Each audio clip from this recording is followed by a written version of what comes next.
mëngjes, mirë se keni ardhur në ABC-n e mëngjesit, ja ku jemi sërish për të nisur një javë të re, një javë të ftohtë, por nëse ju kujtohet ditën e premte kishte caktuar detyrë shtëpie për Fabin apo jo, kolegët, çfarë është 7 prilli? 7 prilli ishte dita botërore për të mos bërë punë shtëpie.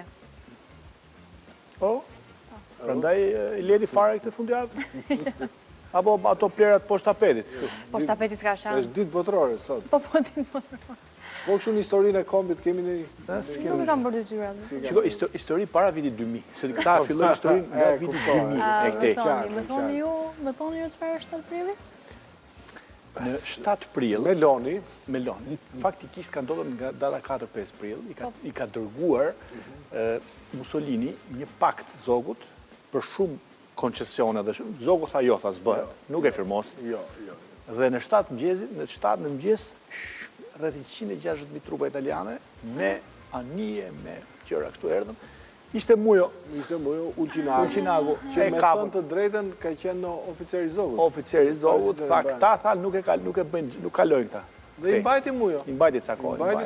Ranë binte mujo më pushkë dhe sa e vranë mujo. Ranë dëshmor dhe që këtu, ajo, trimi vetëm me shok pak. Dhe më thënë, trimi mirë me shok shumë. E lanë, kjo është ideja dhe u futën ata për një ditë erdhën Tiranë, e pushtunë Shqipërinë 7 prill, bëni gabim higën.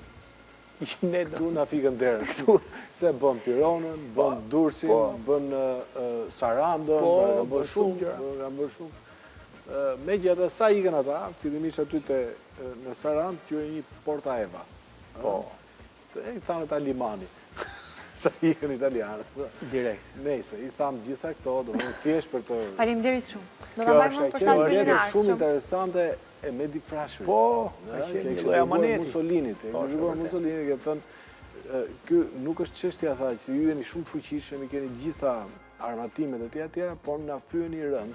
Prandaj pranoni pavarësinë e Shqipërisë, se ne nuk kemi gjë tjetër përveç se dignitetit, por nëse nuk e pranoni këtë, domethënë pastaj ne do jo vetëm burrat, po dhe gratë rezistuan. Rezistuan çikës, 20 minuta. Rezistuan. Megjithatë. Konferenca Pezës është 1142, kështu që aty filloi rezistenca. Në kujtim të kësaj dite ne kemi hapur një qendër në Gjadër dhe në Lezhë. Po, është qendër rezistencë. Janë përzierë kaq shumë ure dhe historisë kolegë sa që ne heqim dorë. Jo, dhe merrem me gjërat tona të vogla. Ne nuk i kuptojmë këto gjëra. Ke bërë ndonjëherë sikur ndihmon dikë, po nuk do ta ndihmosh siç ishte kjo puna e gotave sot. Këtë e bëj vazhdimisht. Ka modus vivendi, modus operandi. Po. Më pëlqejnë shumë flokët e Fabit sot. Edhe mua më pëlqejnë. Ishte, nuk e kishte nxjerrë dorën nga xhepi fare ajo. Fare. Në mëngjes. Ka punu me i dorë. Me i dorë. Megjithatë është bukur, është shumë bukur. Duhet ta pranojmë. Le të shohim kur bëjmë sikur e ndihmoj Fabin. Bëjmë sikur. Me sikur. Sot është e hënë, është dita më e përshtatshme për të filluar palestrën. Bravo, të lumtë. Sot fillohen palestrat, sot fillohen jogat, sot fillohen programet e dobësimit. Po, unë vajta për të filluar notin sot, po s'është mbush palestrat, në 15 qershor, tha do pres. Okej, prit. Jo, ai është vuan nga fobia dhe mbi gjitha vuan nga ideja që mund të paguaj. Se paguat atje? Që ka dhe më pagesë? Pra... Të marrë. Jo, mos ashtu të lutem, sepse kemi sponsor. Këto me të hedhur është njëri tek... Një që shtyn gratë dhe shumë... është number one ai te show. Po, jo, në Shqipëri kështu e gjithmonë. Nuk po të shtysh gratë, je nuaj. Po të lutem mos ma hap të diskutim, se nuk duhet marr pjesë te kjo histori. Tani, gjithë ideja është që mirë që bën palestër, po ta bësh në mënyrë të dobishme. Për shembull, unë njoh njerëz që bëjnë palestër për të larenat. Për të hekurosur. Pra ka ushtrime të caktuara që ti të shërbesh. Për shembull, njoh palestër për të lidhur mirë kputucët. Domethënë janë disa ushtrime që bëhen palestër që ti t'jesh e aftë për të lidhur kputucët. Skoca. Po. Ka dhe palestër që si të brosh shtëpinë kur ta vjedhin hajnat. Ose skifterët, si që i themi ndryshe. Këtë palestër e ka shpikur kolegu. Në sa muaj kurs, ti zakonisht kurset i ke 6 mujore, por kë kursi sa ishte? 6 orë. 6 orë. Ishte intensiv. Ishte 6 ditë ishte me besueshme.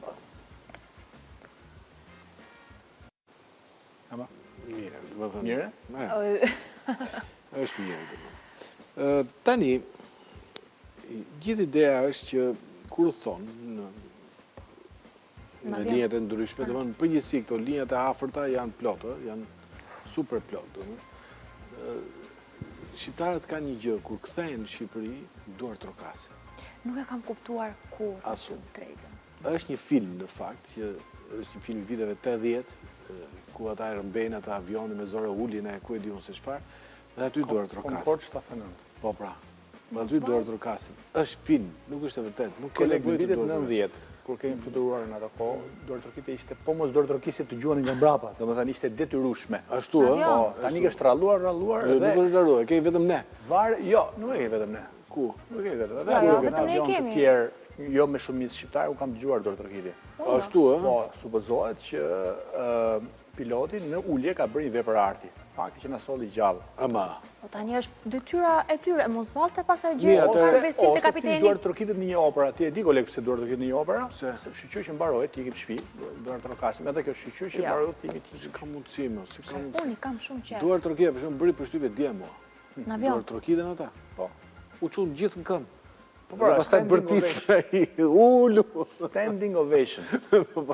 Dhe u qua në hapër, lëvizte avioni, ndërkohë hapër ato. Shqiptarët kolegë janë gati që në moment, do të thënë, presin 4 orë në aeroport, edhe me gjithë vonesën, 1 orë e 10 gjatë udhëtimi, ai momenti sa të vi shkalla deri ke dera, aty të falin.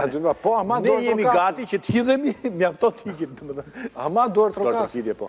Për të dhënë zemër kapitenit. Dhe ndërkohë nuk e dëgjojnë kapitenit ku thotë ulu, se mund të bëjë dhe frenim, si bëhet? Nuk e di, kolegë, ne nuk mund të edukojmë çdo pilot të kësaj kohë. O si ka fajin piloti? Piloti e ka fajin. Jo, pilot, unë jam me kolegu. Tisha pilot, do t'i pyesë do duar trokisni kur tulemi, po hase o rregullojnë. Edhe një pyetje, sa herë udhtojmë bashkë, s'është se kemi udhtuar, pse nuk duar troketi? Është zënë me pilotin. Mbaj kam dorë të zënë. E kuptova, po falet, po lutet. Iqi duart nga xhepat dhe të çojmë kolegun se si në avion. Është shumë i urtë, kam udhëtuar ngjitur dhe është shumë i urtë. Shkruaj. Më dha një ide, kolegë, do ta përdor. Ti bën e bëj bukur, e bëj pulën e bën, shpendet i bëj gjitha. Bëj pak zogun. Pse më paguaj. Bëj ç'a duhesh, po në fund duar trokit, mos haro këtë. Duhet duar trokas patjetër. Po duar trokite disa ngjelet hatre aty apo? Po duar trokite edhe shkalla vjen më shpejt, edhe gjitha, të lutem, please, duar trokit. Tani, jemi në një moment klu të programit, sepse do flasim për gjëra të rëndësishme. Ti e pe dje që 1000 ca tubime ishin bërë në Amerikë, po, në çdo qytet madh, njerëz. Më të vogël, nuk kishte rëndësi, kishin dalë njerëz kundër këtyre tarifave, po dhe të drejtave të njeriu, të Sorosit. Tash paguan, se kishin dalë edhe këta në New York, kishin dalë edhe këta për drejtat e komuniteteve të diskriminuar, të marginalizuar. Po, pra, sakt, në Sorosit. Po ç'a bëri? Ç'a bëri Trumpi, thoti?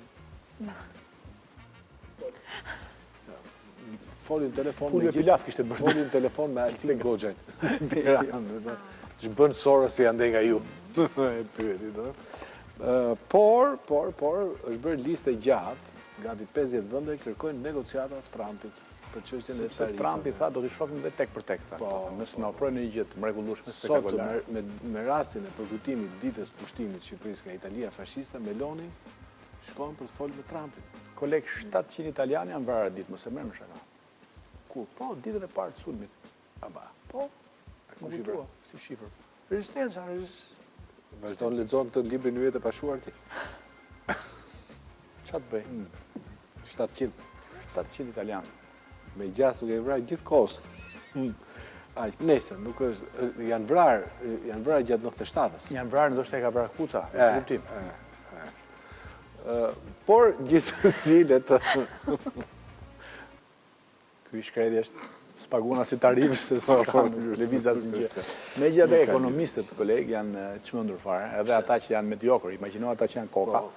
Nga që është formulë thotë që asnjë nxënës si klasës 8 nuk e sajon për të llogaritur, se ky ka llogaritur nëse ti më shet mua më shumë se ç'blen nga unë, diferencën Pjesëtim për 2, unë ta këthejnë tarif, nuk e di se se e ka llogarit. E njeh Elon Musk? E njoh. Kid Rock? Po. Ata janë konsulentët. Këtu i ke. Tani, u bëftot. E më vuri re, kolegu, që nuk e pyetën për motin sot. Nuk u pyetën sepse unë këtë që po ndodh sot e kam parashikuar në detaje të imta që të mërkurën e kaluar. Kjo është arsye që ka vendosur Shami sot. Do të thënë duhet çdo njeri duhet vjen moment, do të thënë po ka një klasë tjetër sot, domethënë. Çka ka pas emisioni? Jo, isha përpara emisionit, ishte një dasëm, nuk bëra në kohë të ndrohem se zgjati dasma. E qartë. Shumë i freskët. Përshëndes Nusen. Pse Nusen? Jo, sepse jam nga ana e Dhëndrit. Jo, e kundërta, isha nga ana e Nusës. Varja. Më duket kam shkuar dasmën e gabuar. Me siguri. Pashit pritën mirë. Po ty ku e pe? Nejse. Me lije direkte. Okej, Prilli ka rikthyer dimrin në vend, ka patur reshje dëbore, reshje shiu, ngrica dhe vështirësi në qarkullim në zonat malore.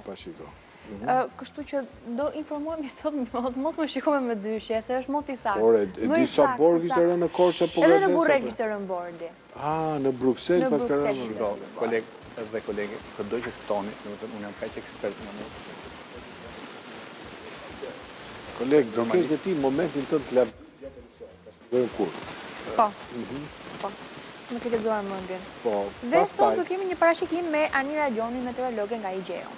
Ndërsa në pjesë të dytë do shkojmë në Frankfurt, sepse këtu na pret Giulio Haçka, ajo është kuzhinier dhe sipërmarrës mjaft i suksesshëm. Piceria e tij është shpallur më e mira e Frankfurtit, duke fituar 3 herë. Uli letrat se kemi printuar edhe nga Krautja.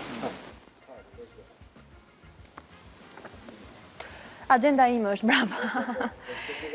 Agenda jote. Do ikim që të tre bashk. Është vlerësuar 3 herë me një çmim të rëndësishëm në kulinari. Duke u shpallur si piceria më e mirë e Frankfurtit. Aty shkojnë personazhe shumë njohur, VIP-a, bëjnë 300 kilometra rrugë vetëm për të degustuar. Shkute piceria më e mirë e Frankfurtit. Po VIP-a gjerman. VIP-a gjerman, VIP-a shqiptar. Shkoka e topit domethënë. Me siguri se VIP gjerman domethënë. Po tjerë ku shkojnë domethënë? Ka goxha. Dhe Giulio është i pari që çoi në Frankfurt pasta pizzën. Pasta pizzën. Po pse ka flamurën e laçit? Është galezha. Është galezha. Ku e pe flamurën? Shalli laçit. Po, forca laçi është. Forca laçi. E di si ka pas emrin dikur laçi? Industrial. Po ti si di? Po parulla e famshme, di si ka qenë apo? Shumë kujt se sot. Industrial, o fitore o skandal? Skandal pse? Humbja, skandal. Skandal, domethënë niseshin 11 lojtar, 7-8 vinin në shtëpi. Nëse vazhdojmë më tej. Jeni kujt më vete sot. Do rikthehet në ABC-n e mëngjesit Irfan Gjeçi. Këtu është pjesa jote, koleg. Do flasim për shafranin, për bimën e mrekullive. E njeh shafranin, koleg? Është i shtrenjtë se një. Jo, me të dëgjuar e kam, nga ju që e përdojnë, ju që i hargjoni gjithë kursimet me shafran. Qa është kjo gota me Do a shpjegoj pas pak gota, do flasim për shafranin. Do bimë në një gotë që kishte në shpi, e thyrë dhe atë. Tani pi nga shishja. Jo, ka një domethënie tjetër. Do flasim për shafranin për gjithë përdorimet që ai ka si në kuzhinë, por dhe në anë të tjera. Për shembull, shafrani i shton energjinë e trupit dhe rrise fuqinë seksuale. Mos të shikone, ne vazhdojmë akoma me ujë me klor. Okej, shafrani ndihmon dhe në largimin e syrit të keq. Këtë po, për këtë kemi nevojë, se po na hanë sysh. Do të thënë, Irfani tani do të shpjegoj dhe syrin e keq. Si ta largojmë me shafran? Ka formule vetë. Okej, në rregull. Ka formule. Por do flasim dhe për sindromën e autobirarisë. Këtu po, këtu flasim. Është një sëmundje e rrallë që bën që trupi ynë të prodhoj alkool. Ushqimet që ne konsumojmë fermentohen dhe kjo bën që të shndërrohet automatikisht në alkool. Autobirari. Po të kemi 2 sëmundje dhe autoqofteri, unë nuk dal nga shtëpia. Unë rri në shtëpi. Ka patur disa raste, kur shumë pacientë kanë shkuar në spital me shenja tipike kur dehesh. E qartë. Por që ka rezultuar pjesa humoristike. Jo ekziston. Jo kur dehesh, por kur ndehesh, koleg, domethënë. Mirë, okej, jam shumë dakord me ty, domethënë është një mrekulli kjo autobiraria, që mbas syrit keq, domethënë kemi dhe autobirari. Po me kemi disa tema për diskutuar. Po. Mirë, edhe do gatuar? Do gatuajmë. Një tavë me vezë dhe patatë. Ja ta shohim, si e kemi gjetur gati. Vezët i kam rraur. Vezët janë të rraura ose i kemi poshtë. Kaq shumë i ke rraur sa kanë ikë fare nga tava. Janë mërzitur, janë duke qarë diku. Ose mund të ketë rraur vetëm të verdhat dhe ai djathi emmental që është sipër janë të verdhat e vezëve. Po. Shukron apo jo? Do ta konsumosh apo i akoma? Unë nuk pyes fare nga ai është autobirariç. Çfarë ti japësh? Ai e ka të nevojshme se. Unë mund të ha dhe lëndë e para. Unë ha patatet pas zjerë. Kam urimë. Sa erdhi nga dasma më bëri dhe o të kënë ngrënë një që kënë ngrënë patate. Nuk ka ndasëm. Ndasëm nuk ka. Nuk ka. Nuk e di pse. Nejse, nuk ka rëndësi. Kjo gjë autobiraria pas pak, por gjithsesi fillimisht me Miley Cyrus. Fundi botës. Që bën? Dita e kiametit.